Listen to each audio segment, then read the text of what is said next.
Mike Breen will call his 12th NBA Finals 1 week from tonight, and he's back here on the Rich Eisen Show. How you been, Mike? How do you celebrate after a particularly fantastic show? Do you do any kind of celebration? Oh, well, Mike, that's why I hydrate and stay limber. You know what I mean? For those very moments. Absolutely. Hydrate and stay limber. Yeah. The keys to life. Oh, my gosh. That's the way I've been living life. Hydrate and stay limber. By the way, a great Fleetwood Mac album back in the day. Hydrate and stay limber. It was my favorite. How you been, Mike? You good? Very well, thanks. A little respite? A little awkward being off at this time of year. I feel like the Cavaliers right now. Yeah, it's crazy. It's a shame because that Western Conference Final had a chance to be, I think, had a chance to be a classic, if not for a certain turned ankle. I agree with you. I mean, that game, I'm sitting there watching with the family, 25-point lead, and Kawhi goes down, and you could just see it. The whole thing changed right there. And it was interesting. We had John Barry, who was calling the games for your radio partners at the Worldwide Leader, said that Popovich probably felt the same way you just said, that if not for a certain turned ankle, they would have had a shot, because of how demonstrative he was about Pachulia, that was out of character for him. What do you think, Mike? Right. I think he relished being a huge underdog. For a team that won 61 games, I mean, I'm not a betting guy, so I don't follow odds, et cetera. Mm-hmm. But I would have to say that for a team that won 61 games, they may have been the biggest 61-win team underdog in the history of the NBA playoffs, because no one was giving them a chance. And Popovich relished that challenge because he knew this team, had some great pieces led by a great player, and I think he would have relished in showing that, yes, we can beat Golden State. So what do you think? Well, let's start with this one, with Golden State, since you were around them for as much as you were. Do you think we see Steve Kerr on the sideline 1 week from tonight? Yeah, I just don't know. If you saw some of the pictures from when he was at practice, he still doesn't look right. And, anybody that's had any kind of malady or injury, whether it's, you have a bad back or you have migraines, you have it for a week or so, and it's a miserable existence. He's had it for almost 2 years. Unbelievable. I can't even imagine.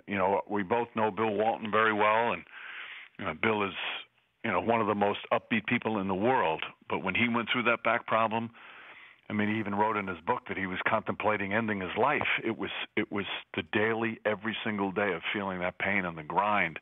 It just wears on you, and you can see how it's worn on Steve. So, I mean, we're all obviously hoping he gets back, but I don't know, and I think he knows now that everything is secondary to trying to get his health right. So, what do you think, removing the coaching situation, is the biggest concern for the Warriors entering the finals, Mike?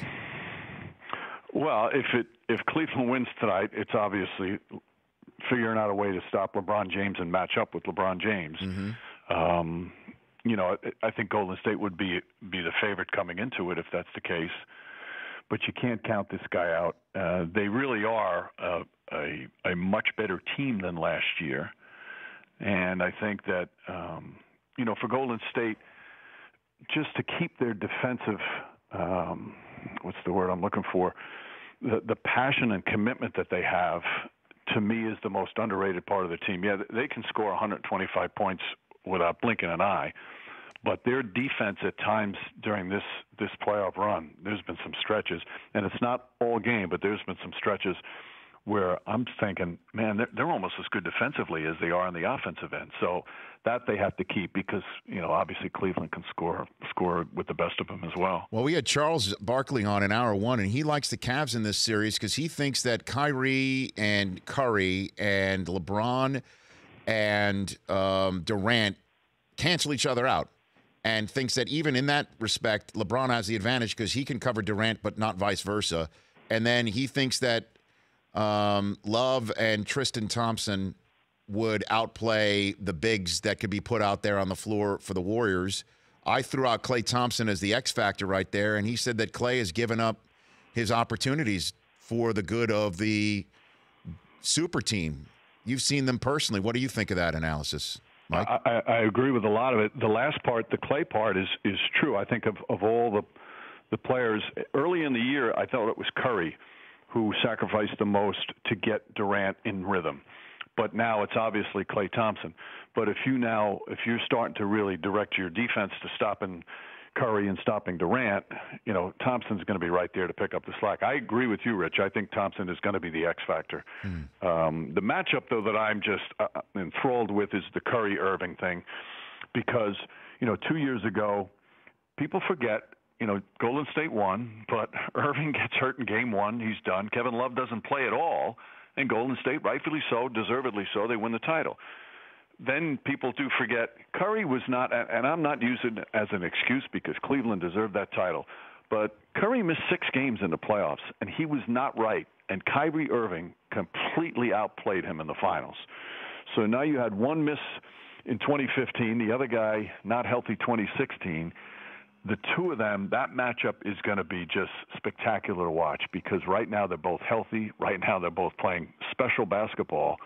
And I do think in many ways, it might be a draw, but I think the winner of that matchup could be the winner of the series. Mike Breen from ABC and ESPN joining me here on the Rich Eisen Show. And then if Kerr can't get out there, the fact that it's Mike Brown going against Cleveland when he was the coach in LeBron's first stay there and then missed LeBron returning by 1 year, standing in LeBron's way for repeating. I mean, that's somewhat of interest. I'm sure you might be mining that storyline.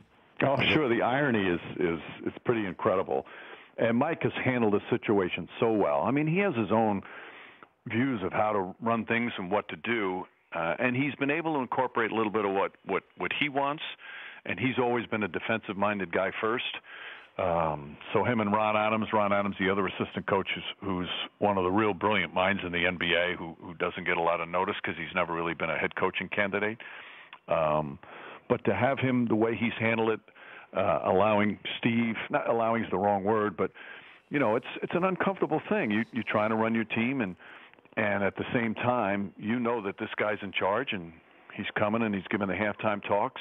It's not a normal situation, but Mike has handled it with such class as he always does. And having a guy that's been through the wars is critical because it does make a difference. People might say, "Oh yeah, talent is the number one thing," and it is. You're not going to win without talent. But the amount of coaching decisions that go in every single game of an NBA game, especially a playoff game, is incredible. For example, what he did in the game when Curry picked up those 3 quick fouls, kept him in the game, and during that stretch when he kept him in the game, it turned it around in what turned out to be one of the wins against the Spurs. So little things like that make all the difference in how a game turns out. And another thing for you, Mike, before I let you go, we couldn't help but notice Kevin Durant, his comments when asked about the blowouts, him saying, hey, if you don't like it, don't watch, and then, the next day wanting to put a little bit more meat on the bones so it didn't sound like he came across as being anti-fan.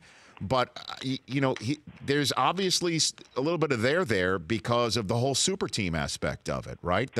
That he's the cause of the blowouts and also the lack of competition, that he is kind of the personification of it, even though it was his right to do what he did. Do you sense that being around that team and being around him the last week or so? I sense with him, first off, I thought it was such an overreaction to what he said. He didn't mean it going at the fans. I think he meant it more of the question of people coming at him. And, for the first 9 years of his career, I mean, he's one of the darlings of the league and has rarely received criticism. And he has always handled himself. He's such a respectful, kind, just one of the best guys to deal with. And now all of a sudden he's getting all this criticism, and for a lot of guys who's never received it, it's hard to take. None of us like to get it. So all of a sudden you're getting criticism for the first time. You get a little sensitive and maybe you lash back. But I think it's part of that pressure of him knowing that if they don't win the title, he's going to get just so heavily criticized and take his fair share of it, no matter how many points he scores, because of what you said with the situation of the super team. Yeah, and if he wins, then it'll be like, well, that's what we expected, because you should win with joining a 73-win team that beat your team last year. So it's kind of a lose-lose when he wins. Yeah, right? And it shouldn't be that way. It drives me crazy. The judgmental aspect of what we do now, I think, is sometimes gets so far over the line. We spent 9 years in Oklahoma City. I don't want to rehash all that stuff, and he wanted to try something new, and he's talking about his legacy and his manhood because he wants to go to another team to win a championship. I don't get it. Maybe I'm being naive, but I don't get it. So what's the next week for you? What do you do with yourself watching, getting ready for an NBA Finals? What's going on? Hang with the family? I'm sleeping about 18 hours a day. Nice. Good for you. What's that like? Getting constant massages. Good for yeah, I love it. No, I just... it's fun. It's like this part is like I can really sit back and watch Cleveland, Boston, and enjoy it. And I'll start doing some work. Actually, I'm going to start doing some work on it today. But it's just awkward. It's just a weird time to have all this downtime. So I'm going on as many radio shows as possible. And I'm willing to do 6 segments today for you. It's the Mike Breen Show, everybody here. Thank you. Thanks for joining. Stay hydrated and limber, Mike. That's the way to do it. That's my new phrase now. I'm going to pass the word, the Rich Eisen word. Drop it during game 1. I beg you. I beg you. And I don't beg many people. You take care, Mike. Take care. That's Mike Breen, everybody. The Rich Eisen Show, weekdays at noon Eastern on radio stations across the country and audience. If you like that, please download our app. There's lots of fun things there other than just more of the videos you just saw. You can call us from the app. You can email us from the app. Just download it. Trust me, you'll enjoy it.